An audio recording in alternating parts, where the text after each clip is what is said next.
Thank you, Mr. President.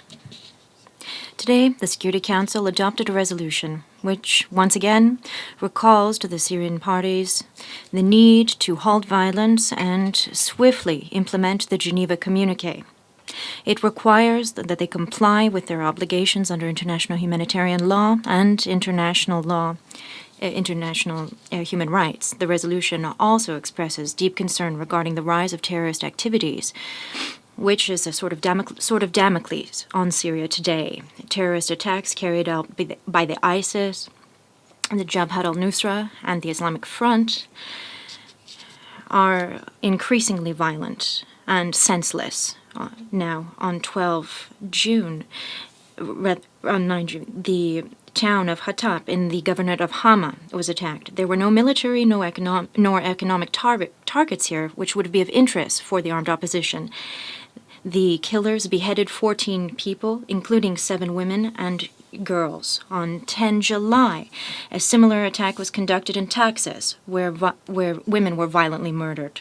It is absolutely clear that this is once again underscored in today's resolution, that the humanitarian situation in Syria continues to worsen, absent a political settlement.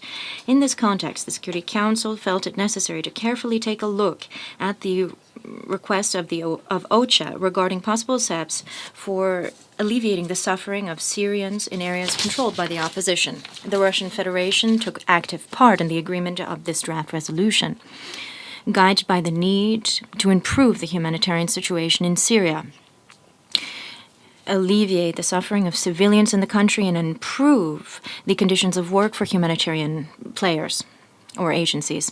We were able to support this decision after co-sponsors took into account our top priorities. The resolution today reflects the basic elements of that arrangement for humanitarian access, which we drew up with OCHA and the Syrian sides. Here, the need to follow the UN guiding principles for the provision of emergency humanitarian aid are reflected, as well as firm commitment to the sovereignty, independence, and territorial integrity of Syria. It is underscored that humanitarian aid cannot be politically motivated. On the cross-border crossing points, there would be an SG-led monitoring mechanism for the inspection of humanitarian convoys going to Syria under the UN. The function of this mechanism is carefully spelled out and time-bound. In 180 days, the Security Council will once again assess the effectiveness of this mechanism. Here, we'd like to underscore that the resolution doesn't plan for automatism in drawing upon sanctions or the use of force. Any additional steps should be subject to specific consideration of the Security Council in the implementation of the resolution on the basis of convincing evidence regarding the activities of either side to the conflict. Progress in agreeing on the resolution was achieved as a result of reciprocally taking into account concerns and interests, which made compromise possible. We should note in this regard the constructive position of the Syrian authorities, which on a practical front have already taken measures to increase access for humanitarian aid to people.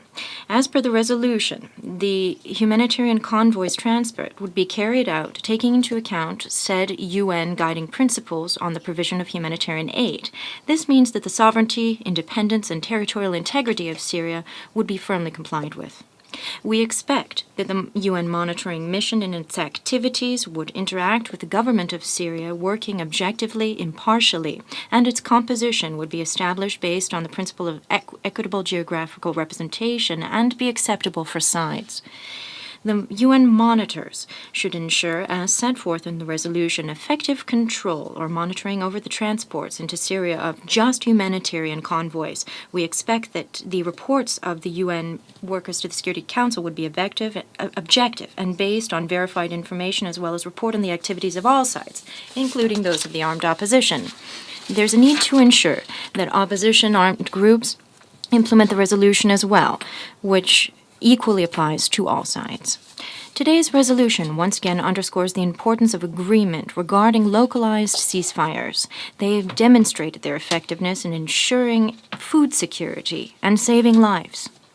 to an equal extent. They underscore that without outside interference or attempts to impose solutions or victories on either side, if, without intervention, Syrian sides are able to agree on saving lives and stopping violence. In a broader context, as regards Syria, the humanitarian problem can only be resolved through a political diplomatic solution. Experience has shown that a piecemeal approach to Syria has not led to results. Here we would underscore the need for a resumption of inter-Syrian dialogue on the basis of the Geneva Communique from 30 June 2012. We hope that the special envoy of the UN, Mr. de Mistura, would swiftly engage in contacts on this issue with interested parties. The Russian side underscores its readiness here to work with international and regional partners.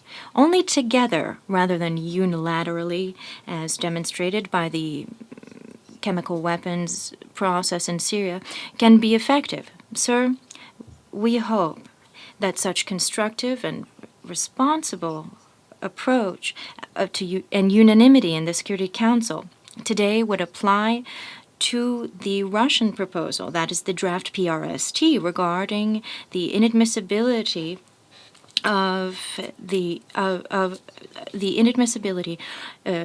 irrespective of state sovereignty regarding oil in Syria and Iraq, regarding terrorist activity. Thank you. I thank the representative of the Russian Federation for his statement. I give now the floor to the representative of the United States.